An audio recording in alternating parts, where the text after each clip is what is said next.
फकीर कादरी दरबार में हाजिर हो गया। अजीज़ान गिरामी, जिस अजीम आस्ताने पर हम बैठे हुए हैं उस कुतुबुल अक़ताब की औलाद में से है जिसकी मिंबर बनी गर्दने औलिया। उस कदम की करामत पे लाखों सलाम, जो वली कब्ल हुए या बाद हुए सब अदब रखते हैं दिल में मेरे आका तेरा। सारे अक़ताब जहां करते हैं काबे का तवाफ, काबा करता है तवाफ दरे वाला तेरा। उस सैयदी गौसुल वरा के अजीम जानशीन के दरबार में हम हाजिर हैं। मुझे चंदा यहाँ के हालात बताने की जरूरत नहीं। मुरीदीन का ये सिलसिला देखकर, इस मैदान में बैठे हुए इस जम्मे गफीर को देखकर एक अजीब सी कैफियत तारी है। काश मैं बहुत पहले ही यहाँ आ गया होता। वजह यह है मेरे अजीजों, खंबात एक छोटे से कस्बे का नाम है या एक छोटे से गांव का नाम है, और जहां तक हमें सुनने में आया कि एक जंगल था, यहाँ पर कोई आबादी नहीं थी, लेकिन एक आले रसूल के कदम यहाँ पर आए हैं। गौसे पाक का साहबजादा यहाँ आराम कर रहा है, लेकिन उसकी खिदमत के लिए भी जिसको चुना गया वो भी आले गौस है, वो भी आले रसूल है। एक बात मैं आपको बताता हूं, बहुत सारे लोगों को ऐसा लगता है मुझे स्टेज पर चढ़ते हुए देखते हैं, उतरते हुए देखते हैं, बस इतना ही जाहिर बहुतों को यूट्यूब पे दिखता है तो बड़ा आसान लगता है कि यहाँ स्टेज पे चढ़ते हैं बड़ी इज्जतों के साथ, उतरते भी हैं बड़ी इज्जतों के साथ, लेकिन इस मिंबर पर आने तक के लिए जो हमारा सफर होता है वो कोई नहीं जानता। कभी कभार 25 घंटे, कभी कभार 36 घंटे का सफर। मैं ये मिसाल इसलिए दे रहा हूं, इस सजे हुए संवरे हुए माहौल को देखकर कुछ लोगों के दिमाग में ये बात आती है, हजरत रईस अशरफ साहब को पका पकाया हुआ हलवा मिल गया। ये जंगल को मंगल बनाने में कई साल बीत गए, हजारों साल नरगिस अपनी बेनूरी पे रोती रही। बड़ी मुश्किल से होता है चमन में दीदावर पैदा। आज बदगुमानी करने वालों की एक अलग कतार है।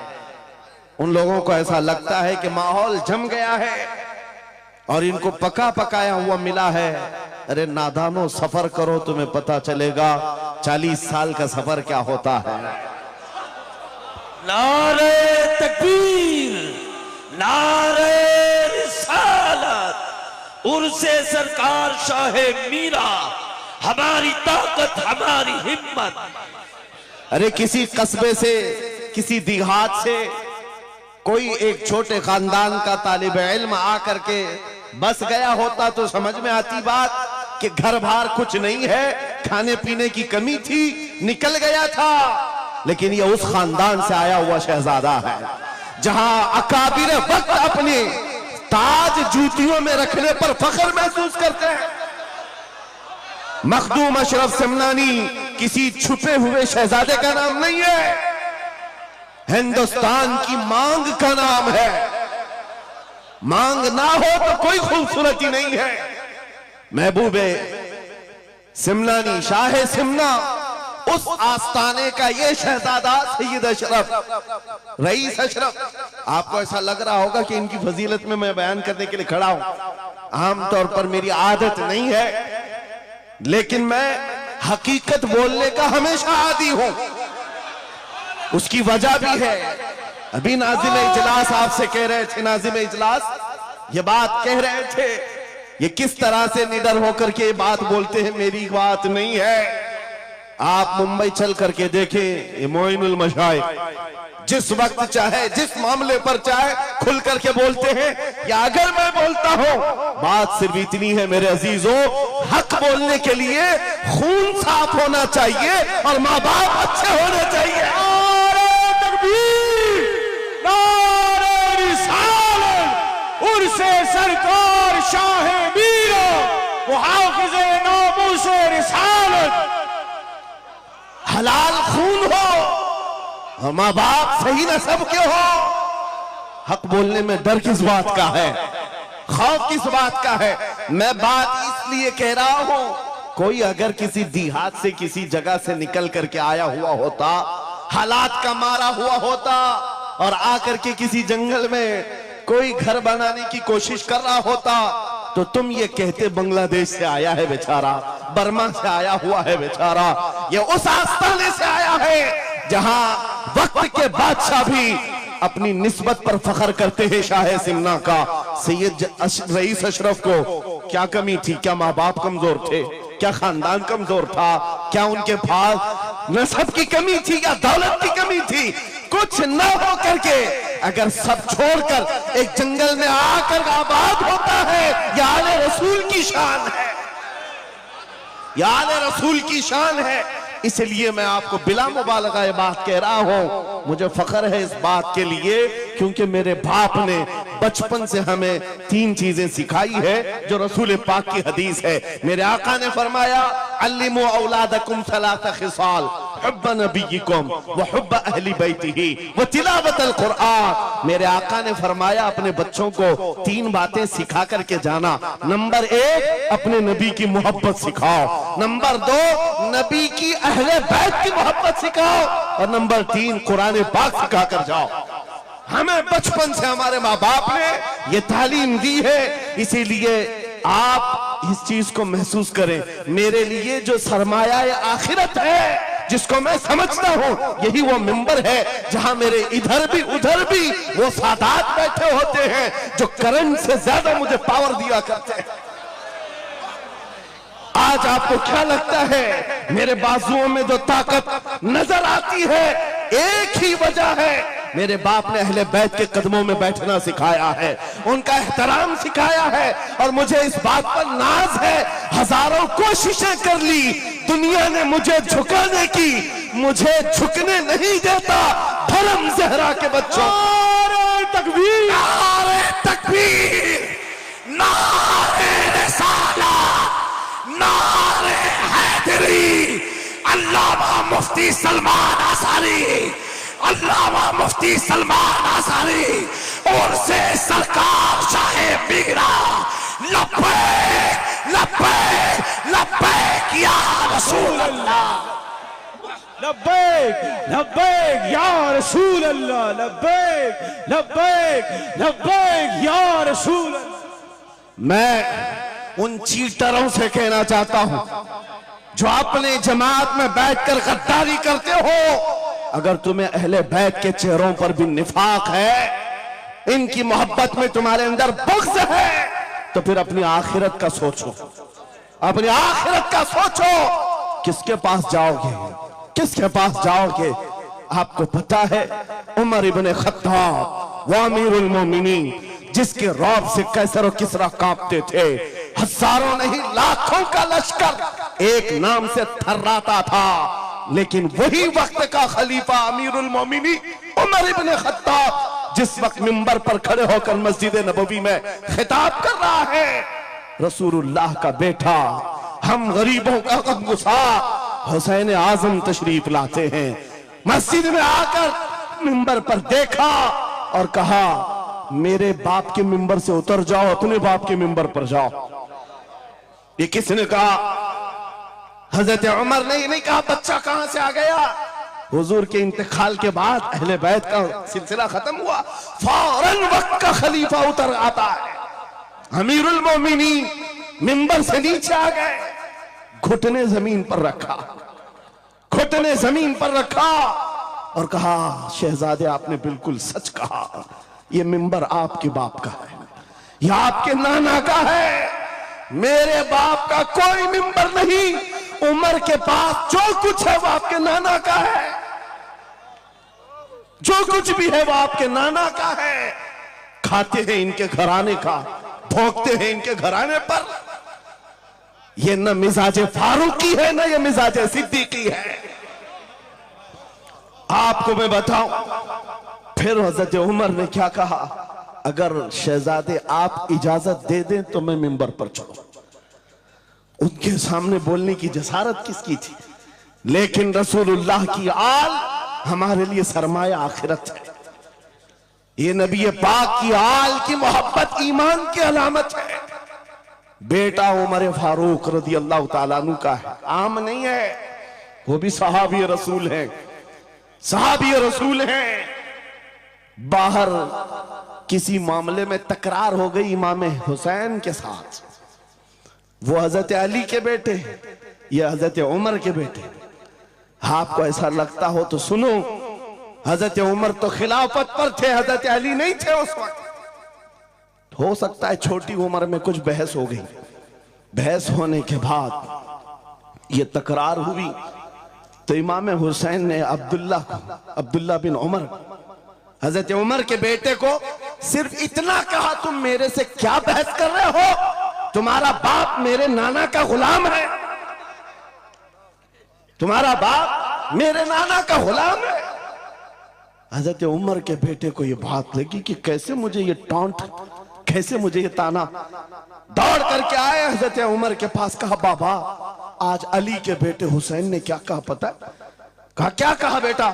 कहा हमारी तकरार हो रही थी, इसमें उन्होंने बुला करके मुझसे ये कहा कि तू मुझसे किस बात पर लड़ता है, तेरा बाप तो मेरे नाना का गुलाम है। हजरत उमर ने कहा ऐसा कहा उन्होंने, ऐसा कहा? कहा सच कह रहा हूं बाबा, ऐसा ही कहा। कहा बुला ला हुसैन, बुला ला। तलब किया गया, इमाम हुसैन को बुलाया। बेटा हजरत उमर का, हो सकता है उस वक्त उनको ये ख्याल हो कि शायद जज्र तौबीक हो जाए, डांट डपट हो जाए। हजरत उमर आते हैं, कहते हैं ऐ हुसैन इब्ने अली, ये मेरा बेटा जो कह रहा है क्या ये बात सच है? क्या आपने इसको ऐसा कहा कि तेरा बाप मेरे नाना का गुलाम है?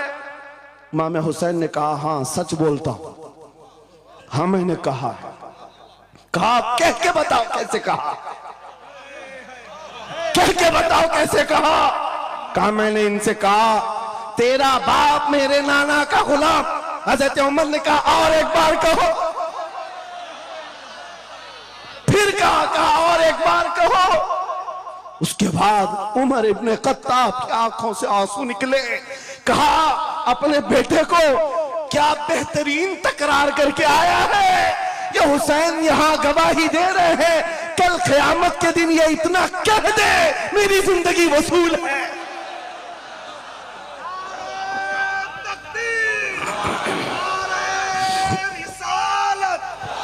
हुब्बे आले मोहम्मद, हुब्बे आले मोहम्मद, नारे तकबीर, नारे रिसालत। सच बता रहा, डॉक्टर साहब यहां आकर के अभी जो लंगर की कैफियत बता रहे थे, और उनके पढ़ने से पहले मैं भी लंगर खा के आया। आपको एक सच्ची बात बता रहा हूं, शाह मीरा के सामने मिंबर पर बैठा हूं, मुझे आखिरी वक्त तक ये ख्याल नहीं हो रहा था कि मैं किस बात पर बात करूं, मैं बयान किस चीज पे करूं। मैंने जो कुछ शुरू किया था शायद ये शाह मीरा ने मुझसे बुलवाया। अब सुनो, जो कुरान पाक की मैंने आयत पढ़ी, रब ने फरमाया वअतसिमू बिहब्लिल्लाहि जमीआ, ऐ लोगों सब के सब अल्लाह की रस्सी को मजबूती से पकड़ो।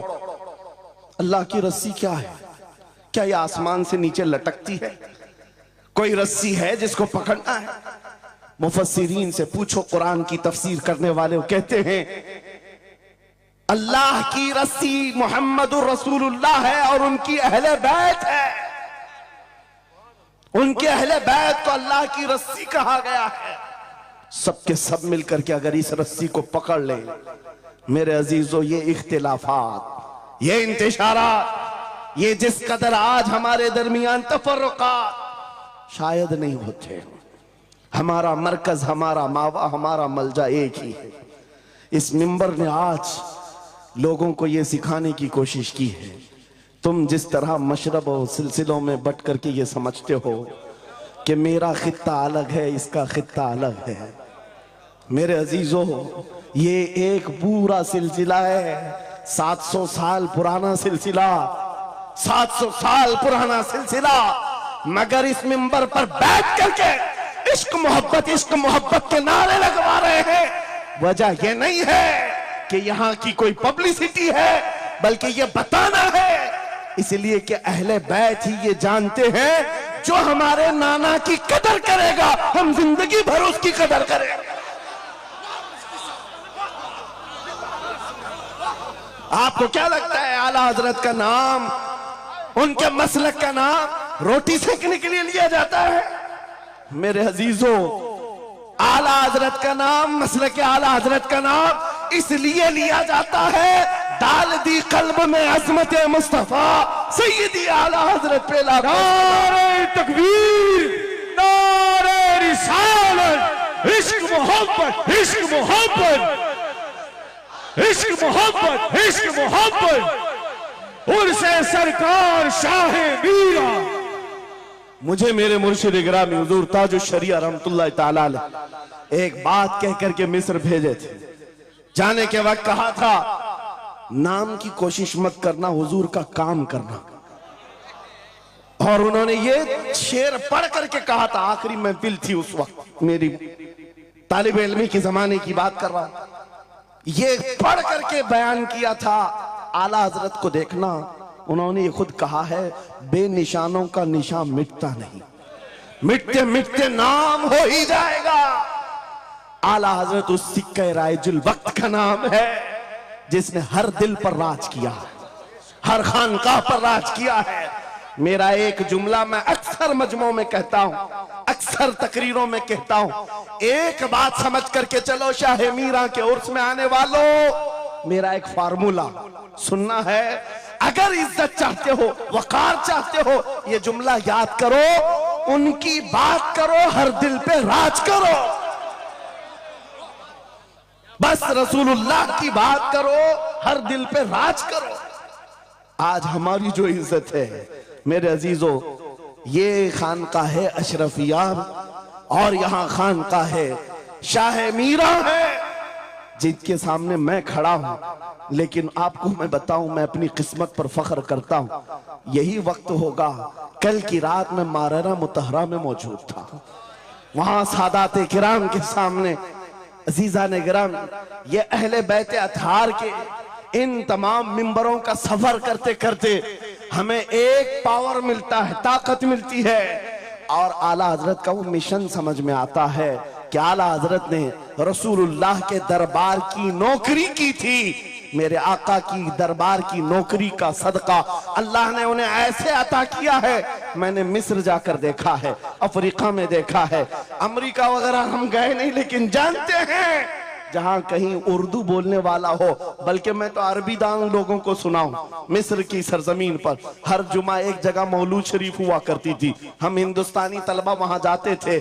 मिस्र के रहने वाले उस्ताद हैं, जब महफिल मीलाद खत्म होती कहते हैं हिंदुस्तानी तलबा को खड़े हो जाओ, वो पढ़ो मुस्तफा जाने रहमत पे लाखों सलाम, वो पढ़ो। हम पढ़ते थे मगन होकर। एक बार मैंने उनसे पूछा था कि हुजूर आपको समझ में आता है ये सलाम? ये तो उर्दू में लिखा हुआ है, उर्दू बोलने वाले ही पूरा नहीं समझ पाते, आप समझते हैं? कहते हैं समझने की जरूरत नहीं, इश्क की बोली हर जमाने में हर जगह एक ही होती है।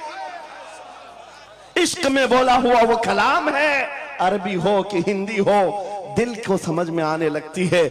मैं ये बात कहने जा रहा हूं मेरे अजीजों, उस रस्सी को मजबूती से पकड़ो, इख्तिलाफात नजर नहीं आएंगे, बात खत्म हो जाएगी।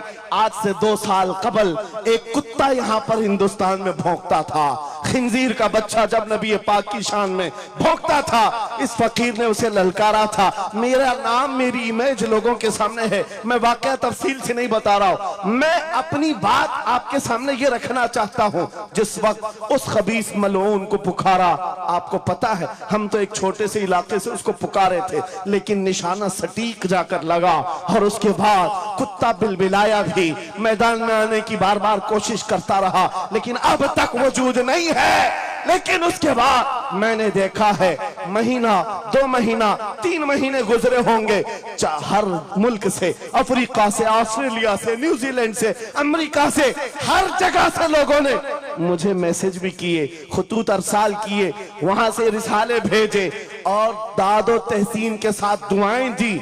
लेकिन साथ एक बात मैं बता रहा हूं, उन जमातों के बड़े बड़े लोग जिनसे हमारा कोई रिश्ता ही नहीं है, उनके बड़े बड़े अमीरों ने भी लेटर पैड में लिख करके दिया, कहा मौलाना आप बरेलवी हैं, आपसे हमारा इख्तिलाफ है, लेकिन जिस नबी पाक की शान के लिए आप खड़े हैं, हम सब छोड़कर आपके साथ खड़े होने को तैयार हैं।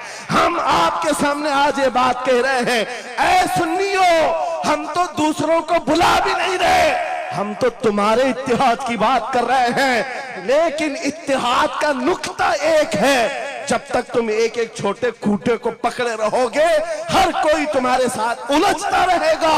उस अजीम दरख्त को पकड़ लो जिसकी जड़ें तहतुस सरा में है, जिसकी शाखें औजे सुरैया पर है, और वो मोहम्मदुर रसूलुल्लाह की जात। उस नाम को मजबूती से पकड़ो, जिसको इकबाल ने क्या बेहतरीन अंदाज में बताया, आबरूए मां ज़नामे मुस्तफास्त, हम सबकी इज्जत आबरू मुस्तफा के नाम से। अगर ये बात पर इत्तिफाक हो जाए, सारी चीजें भूल जाओगे, सारी चीजें भूल जाओगे। मेरे अजीजों, आज मुझे इस बात पर कोई भी आपत्ति नहीं, जरा बराबर भी झिझक नहीं। हो सकता है कुछ लोगों को ऐसा लग रहा हो कि डरे सहमे स्टेज पर आए होंगे, यहां पर बड़े बड़े खानकाह अशरफिया के सादात मौजूद हैं, उनसे हम ये बात खुल करके कहते हैं। मेरे अजीजों, हम डरे सहमे स्टेजों पर जाने वालों में से नहीं हैं, जहां जा रहे हैं खुल करके जाते हैं, और ये बात देख करके जाते हैं, जहां मेरे नबी की अजमत बोली जाएगी वहां हम अपनी गर्दनें झुका कर जाएंगे।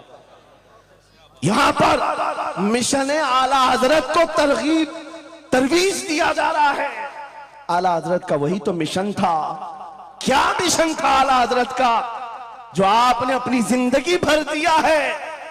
अपने दिल का है उन्हीं से आराम, सौंप है उन्हीं को सबका, लौ लगी है कि उस दर के गुलाम चारे दर्द रजा करते हैं।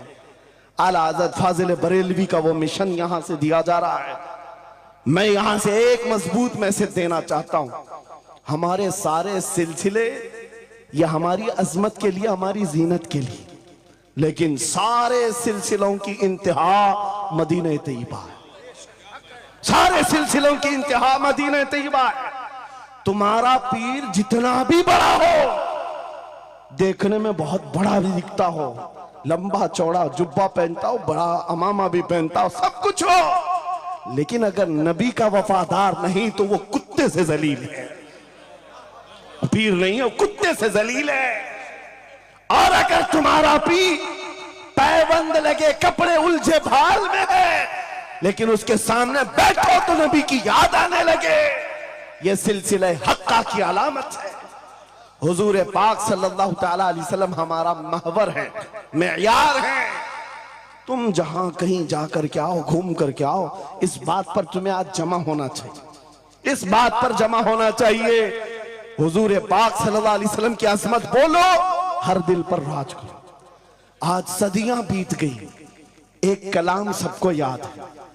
अभी मैं आपको बताऊं, 2 साल पहले किस कुत्ते ने क्या भौंका हुजूर की शान में, लोग भूल गए। हो सकता है, और भूलना भी चाहिए, याद रखने की चीज ही नहीं। आपको तो थोड़ा बहुत याद होगा, दिल्ली से भौंकता था, कोई लखनऊ से भौंकता था, नबी की शान में गुस्ताखी करता था। ये तो तुम्हारे जमाने की बात कह रहा हूं, 2 साल में भूल गए, लेकिन 1400 साल पहले आशिक रसूल ने कहा था, वह अहसनु मिन कलम तरक़त्तु आइनी व अजमलु मिन कलम तलिदिन निसाउ खुलिक़त मुबर्रअन मिन कुल्लि आइबिन कअन्नका कद खुलिक़त कमा तशाउ। हस्सान बिन साबित रसूलुल्लाह के सहाबी हैं, हुजूर को देखकर कहा था, आपसे ज्यादा हसीन मेरी आंखों ने देखा नहीं, आपसे ज्यादा खूबसूरत किसी माँ ने जना नहीं। ये कलाम आज भी गूंजता है, हर एक को पता है। पता ये चला, नबी की आजमत बोलने वाला हमेशा जिंदा रहता है, और भौंकने वाला मौसम के कीड़ों की तरह गायब होता है, खत्म हो जाता है। इसलिए कौन सी जिंदगी चाहिए? देख लो, आपके सामने मिसालें हैं इसलिए मैं जिक्र करता हूं, वरना मैं अपने ये मुकद्दस स्टेज गलीज लोगों के जिक्र से नापाक भी नहीं करना चाहता, किसी के नाम लेकर के, वरना डर की बात नहीं, डर से नहीं।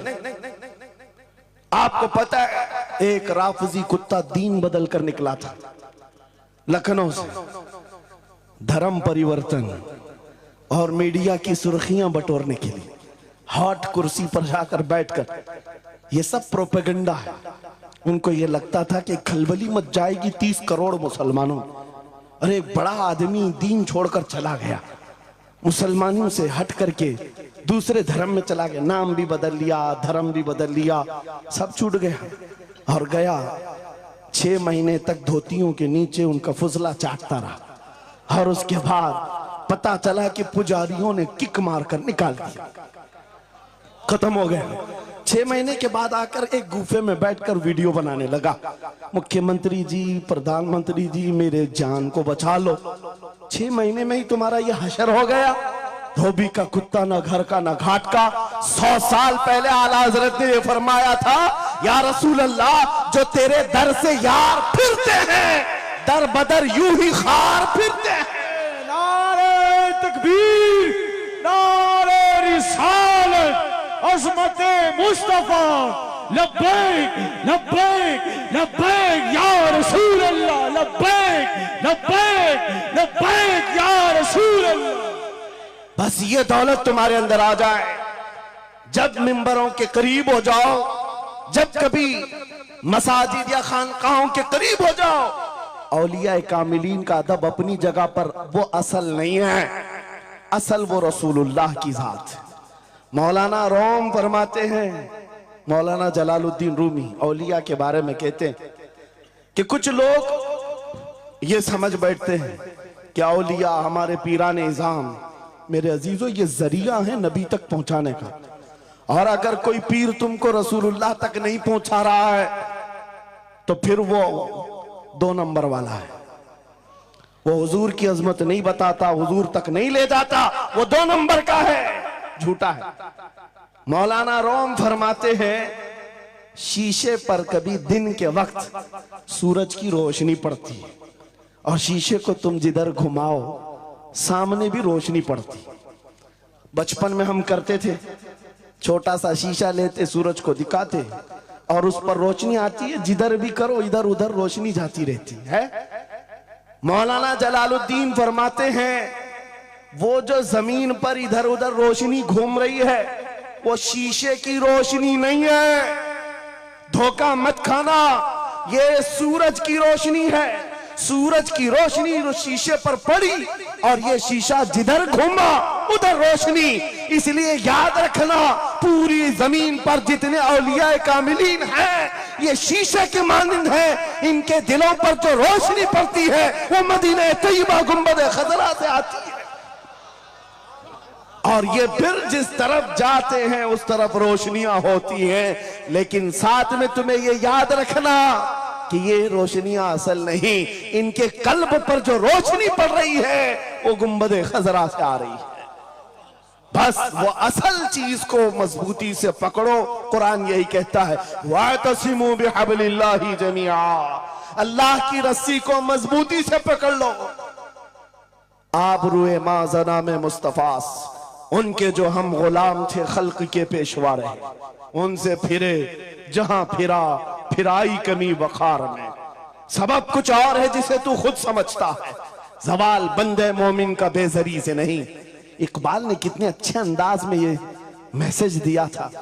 आपको एक बात मैं बताऊं, पेट में दर्द हो रहा है और आपको पता है किसी को भी अल्लाह ना करे कैंसर है, लेकिन फिर भी वो छुपाते हुए ये कह रहा नहीं गैस हुआ है, हाँ एसिडिटी हुई है, चूरन खाए घूम रहा है। अरे बड़ी बीमारी है, तुझे पता है अगर तो खुल करके इलाज कर ले। इकबाल कहते सबब कुछ और है जिसे तू खुद समझता। तुमको मालूम है हमारे जवाल का सबब क्या है, तुमको सबको मालूम है, बोलते क्यों नहीं? फिर रोते हो सियासत नहीं है, क़ियादत नहीं है, जमात नहीं है, एजुकेशन नहीं है, ये सब तो गाते रहते हो, ये सब चीजें नहीं है। असल सबब कुछ और है जिसे तू खुद समझता है। बहुत बारीक बात पर इकबाल ने निशाना रखा। जवाल बंदे मोमिन का बेजरी से नहीं। फिर इकबाल से ही हमने पूछा, फिर वो है क्या सबब, क्या है वो सबब? इकबाल ने कहा, उनके जो हम गुलाम थे, खल्क के पेशवा रहे। वाह, यही है जिससे तू दूर हुआ और फिर आज जलील हुआ। सबब कुछ और है जिसे तू खुद समझता है। आ जाओ नौजवानों, उस सबब को हम हल करते हैं। 10 साल के करीब यूरोप की गलियां छान मारते हुए इकबाल वापस अपने वतन आया। वहां के यूरोपियन को देखा, उनके साइंस, उनके रियाजी, उनके फिजिक्स, उनके ज्योग्राफी, सब चीजों को देखा और कहता है, मैं तो ढूंढ रहा था मेरी कौम की इज्जत कहां है, मेरी कौम की बुलंदी कहां है। 10 साल के बाद जब वापस आया, लोगों ने पूछा, क्या मिला अपनी कौम की इज्जत का राज?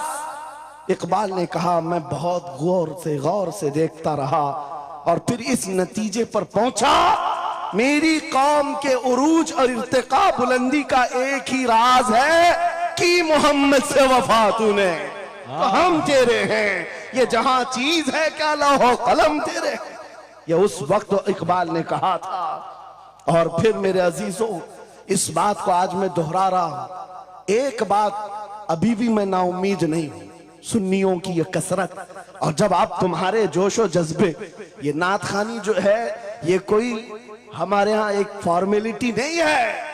इन नातों से तुम्हारे दिलों को इतना गर्म किया जाता है, आपको खुद अंदाजा नहीं होता। सुभान अल्लाह, आपको अंदाजा नहीं है। हुजूर की याद में तड़पना, दिल का धड़कना सिखाया जाता है। और इन मजमों के रंग को देख करके मैं नाउम्मीद नहीं हूं। अभी इसमें रमक बाकी है, रमक बाकी है। अभी मैं कहता हूं, अशहदु अन्ना मुहम्मद रसूलुल्लाह सल्लल्लाहु अलैहि वसल्लम। इधर बैठे हुए भी, सामने वाले भी अंगूठा चूम रहे हैं। मैंने नाम मेरे मुस्तफा का लिया, लेकिन कहा क्या मैंने आपको कि आप भी चूमो? किसने कहा आपको कि अंगूठों का बोसा लेकर आंखों से लगाओ? किसने कहा? अरे मैंने कहा भी नहीं, ना तमहीद बांधा। इधर नाम लिया, बेइख्तियार अंगूठे उठ गए। वाह, बेइख्तियार लबों को छूम लिया तुमने, लबों से अंगूठों को चूम कर आंखों से लगाया। यह इस बात की अलामत है गुनहगार हो गए, गद्दार नहीं है। नारे तकबीर, नारे रिसालत, नारे हैदरी, उर्से सरकार शाहे मीरा, मुहाफिजे नामूसे रिसालत। मरे हुए लोगों से क्या खिताब किया जाए? जिंदगी बाकी है, इसीलिए तो घूम घूम कर आपसे खिताब कर रहे हैं। और इस उम्मीद के साथ कि इकबाल ने यह भी कहा था कि निकल कर सहरा से जिसने उलट दिया था तख्ते रोमा को, सुना है कुदसियों से मैंने कि वो शेर फिर होशियार होगा।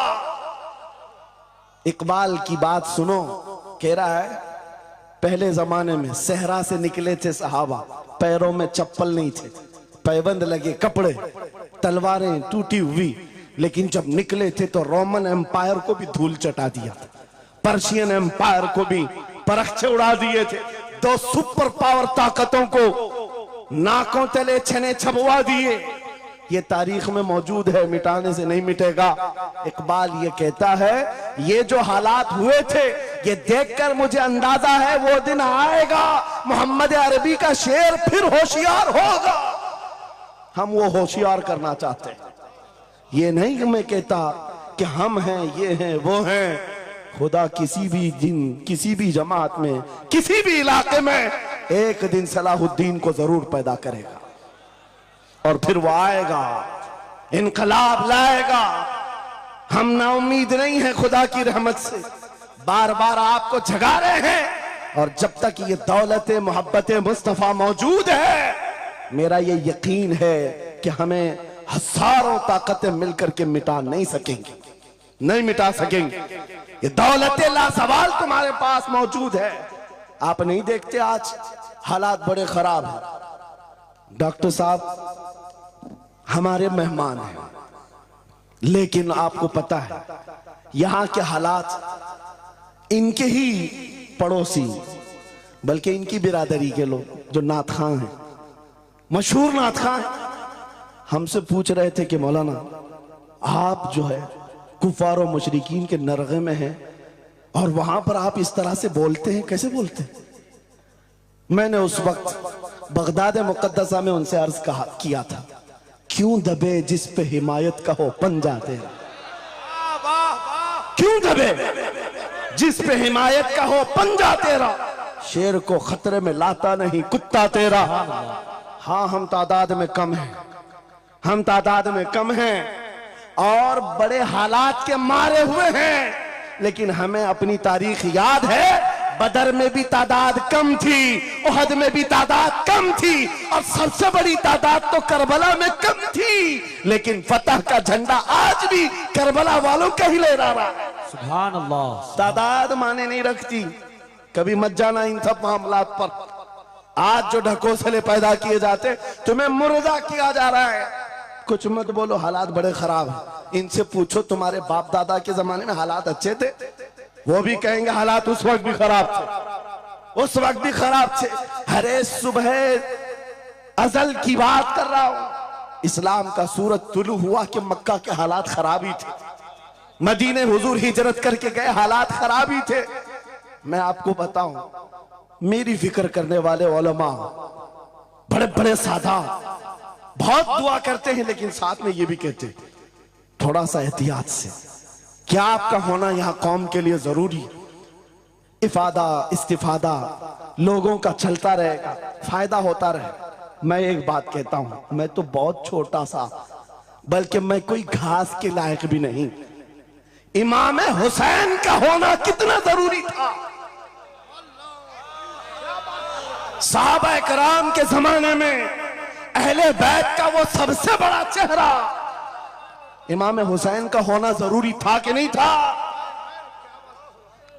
उस वक्त भी ये कहा था सहाबा ने, मक्का से जब करबला जा रहा था ये काफिला, हाथ जोड़कर कहा था मौला हुसैन मत जाएं, आप रसूलुल्लाह की निशानी है, आप मत जाएं, आपसे खल्के खुदा को फायदा होगा।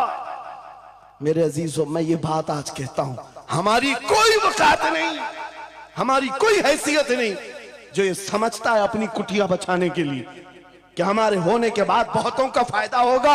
अरे इमाम हुसैन के होने से कितना फायदा होता, मगर उस हुसैन आजम ने ये नहीं देखा, बल्कि निकल करके उस मैदान में निहत्ते बच्चों के साथ चले आए थे और गर्दन भी कटा दी।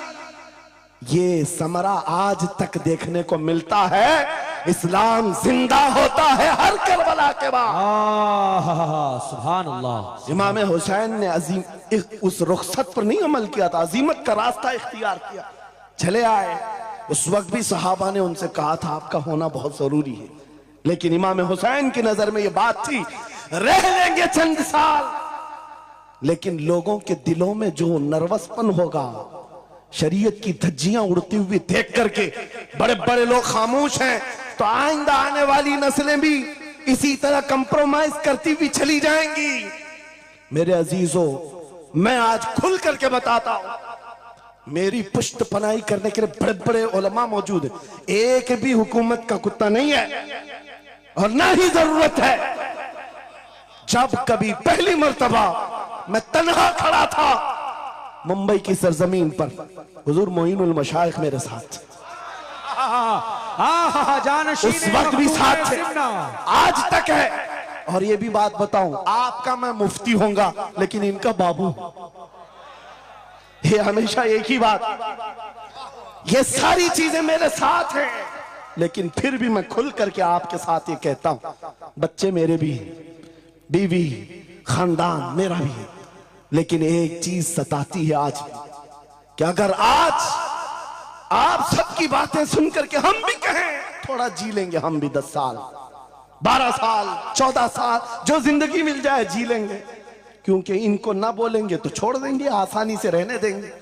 लेकिन एक नुकसान हम देख रहे हैं, कल को आने वाली नस्लें पूछेंगी, कल को आने वाली नस्लें पूछेंगी, जब नबी की शान में कुत्ते भौंकते थे हमारे बाप दादा रोटियां सेका करते थे, उनके दिलों में कौन सा ईमान होगा, उनके दिलों में कैसी बुज़दिली आ जाएगी।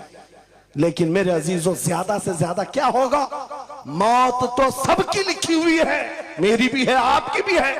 किसी दिन बिस्तर पर पांव रगड़कर मर जाएंगे, लेकिन हम ये सोचते हैं जब मरना मुकद्दर है ही, यूं भी तो किसी दिन दुनिया से जाना है। नबी पाक का नाम बुलंद करके जाएंगे, नस्लें इस बात के लिए सीना चौड़ा करके कहेंगी, नहीं, सारे अगर कुत्ते भौंक रहे थे, मेरा बाप मेरा दादा नबी की शान में अज़मत रिसालत के दिफा के लिए तन्हा खड़ा था या उलमा में से कोई खड़ा था, उनके फख्र के लिए इतनी बात काफी है और उनके ईमान की हिफाजत के लिए इतनी बात काफी है। सुभान अल्लाह, सुभान अल्लाह।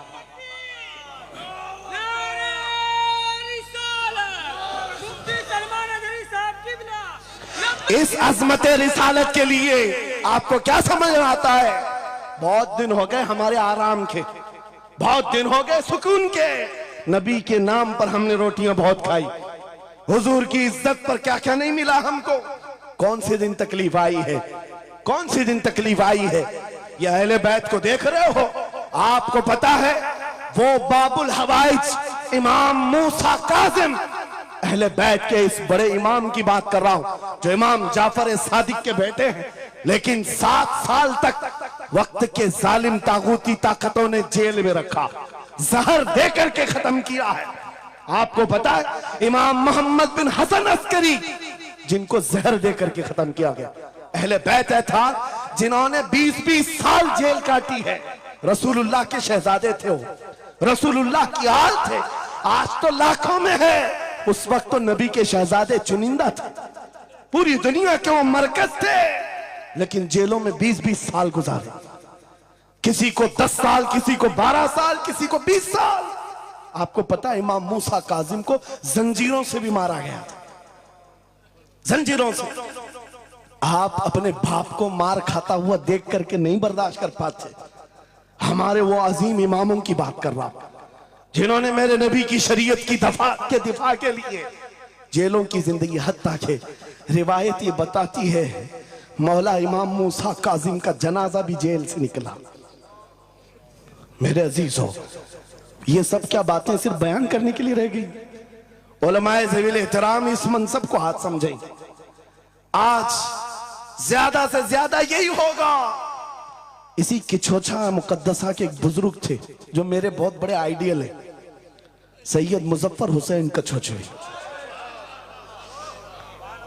आजादी के मौके पर बड़ी मुसीबतें उठाई और इनको पकड़ करके, एक शहजादा है किछोछा मुकद्दसा का आस्थाना, और जेल में डाल दिया गया था। आपको पता है किछोछा के उस शहजादे ने एक जवाब दिया था जो मेरा फेवरेट शेर है, पसंदीदा शेर है।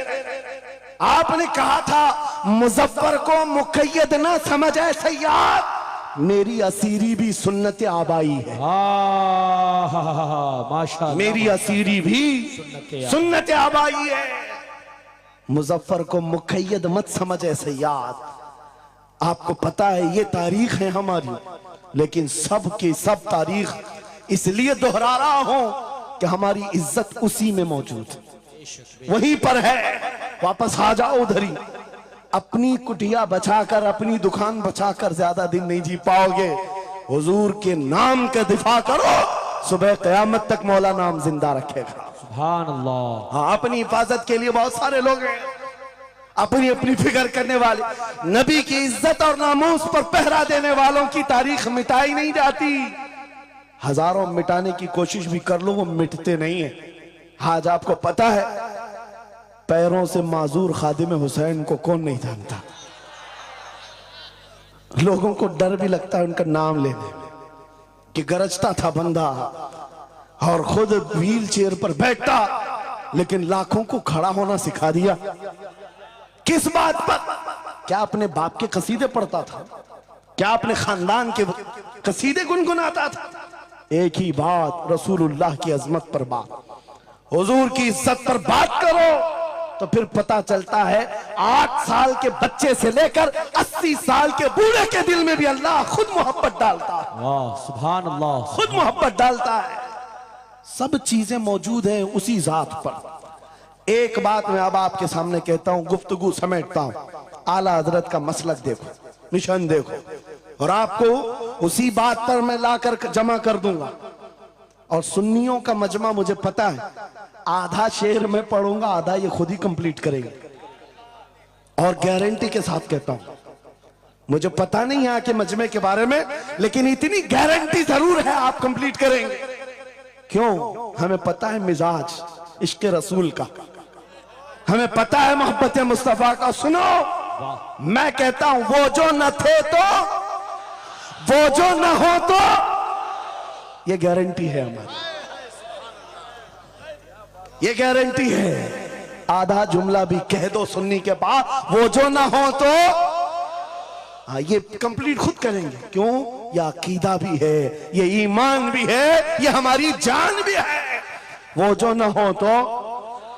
अब सुनो मेरे अजीजों, जब तुम्हारा दिल पुकार कर कह रहा है वो जो ना हो तो, हमारे नाम के साथ वो जो ना हो तो, हमारी जिंदगी में वो जो ना हो तो, हत्ता के कब्र में चले जाओ, बहुत सारे जवाब दे दें, तुम्हारा रब कौन, तुम्हारा दीन क्या। मेन सवाल तो यही होगा, मा कुंत तक़ूलु फी हक़्क़ि हाज़ा रजुल। बल्कि बात सही अहादीस में मैं कह रहा हूं, एक ही सवाल का जिक्र भी आया है, कब्र में एक सवाल का जिक्र भी आया है, और फरमाया गया सिर्फ एक सवाल ये होगा, बता इस रसूल के बारे में क्या कहता था। वाह, बोलना पड़ेगा, बोलना पड़ेगा। फिर मैं पूछता हूं, कब्र में भी वो जो ना हो तो कुछ ना हो। जब तक नहीं बोलोगे आगे नहीं बढ़ेगी गाड़ी, वरना फंसे रह जाओगे। वो जो ना हो तो, चलो कब्र की जिंदगी खत्म हो गई, हशर में आ गए, हशर के मैदान में आ गए। लेकिन यहां पर भी क्या मसला है, खलीलो नजी मसीहो सफी सभी से कहीं कहीं न बनी। खलीलो नजी मसीहो सफी सभी से कहीं कहीं न बनी।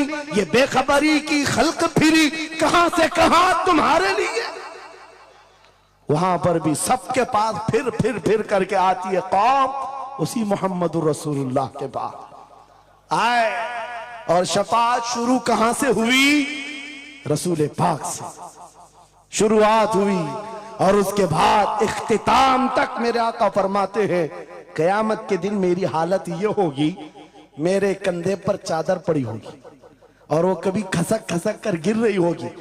एक हाथ से मैं अपनी चादर संभाल रहा हूंगा और दूसरे हाथ से अपने उम्मतियों को पकड़ पकड़ कर जन्नत में ले जा रहा हूं।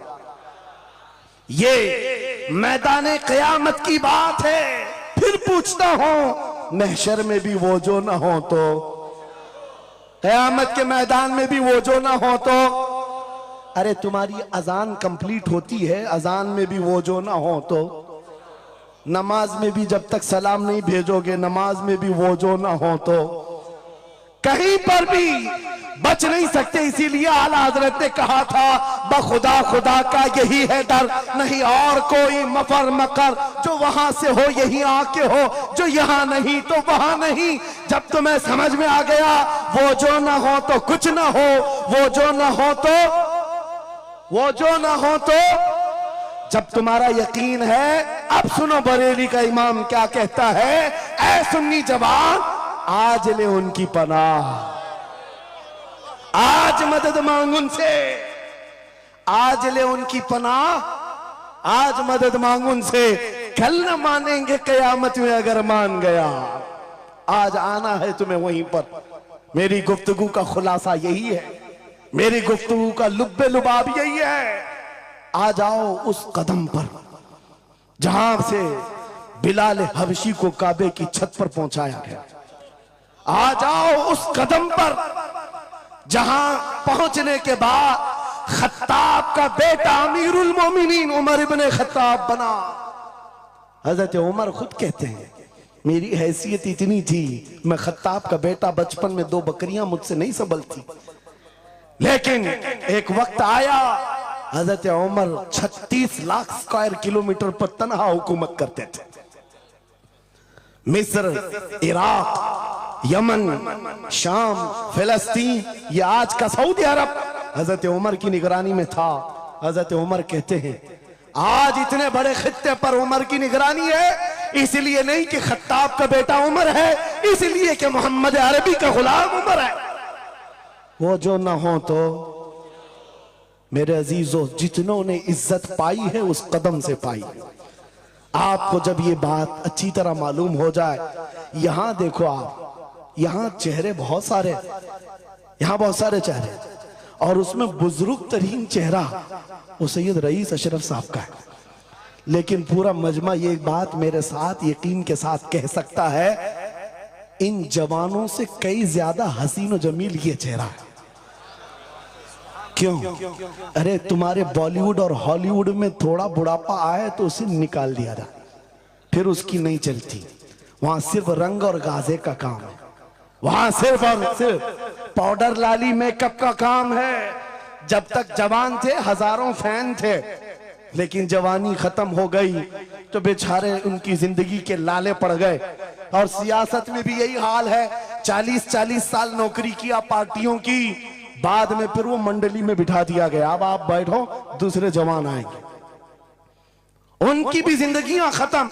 लेकिन एक बात है, नबी पाक का जो गुलाम होता है वो 80 साल का भी हो जाए, उसके अंदर ना पुरानापन आता है ना बुढ़ापा आता है। सुभान अल्लाह। इज्जत वैसी ही बरकरार है, खूबसूरती वैसी ही है, 80 साल का हो कि 90 साल का हो। अरे 75 साल की उम्र में हमने हुजूर ताजुल शरिया को देखा है, और जिन आंखों ने उन्हें देखा होगा वह इस बात की गवाही देते हैं, 1 लाख खूबसूरत जवानों को एक तरफ रखो और एक तरफ ताजुल शरिया, और देखने वाले की निगाहों को टटोल कर देखना, वो 1 लाख की तरफ नहीं, इस 75 साला उस अजीम हुस्न को देखने में मां होगा जो हुस्न पाउडर और लाली का नहीं है, इश्क मुस्तफा से मिला हुआ।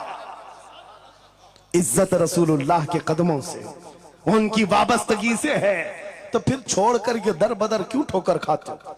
कहां ये बॉलीवुड और हॉलीवुड के चक्कर में पड़ गए? कहां तुम टिकटॉक पर मुजरे करने लग गए? कहां तुम गाने में अपनी जिंदगियां बर्बाद करके अपने दिल में निफाक पैदा करने लग गए?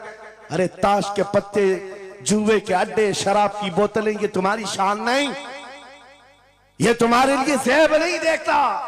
और एक बात याद रखो, तुम जिन इलाकों में रहते हो बहुत सारे दूसरों को देखते हो, वो नाच रहे हैं तो हमको भी नाचना चाहिए, वो ऐसा कर रहे हैं तो हमको भी ऐसा करना चाहिए। शेरों को, कुत्तों को कभी देखना नहीं चाहिए। जो शेर है वो अपनी बिरादरी को देखता रहे, कुत्ते को देखता रहेगा तो फिर अपना शेरपन भी भूल जाएगा। इसलिए याद रखो, तुम खैरे उम्मत हो, तुम्हारा लक़ब कुरान में आया है। तुम नचनियों को मत देखो, शराबियों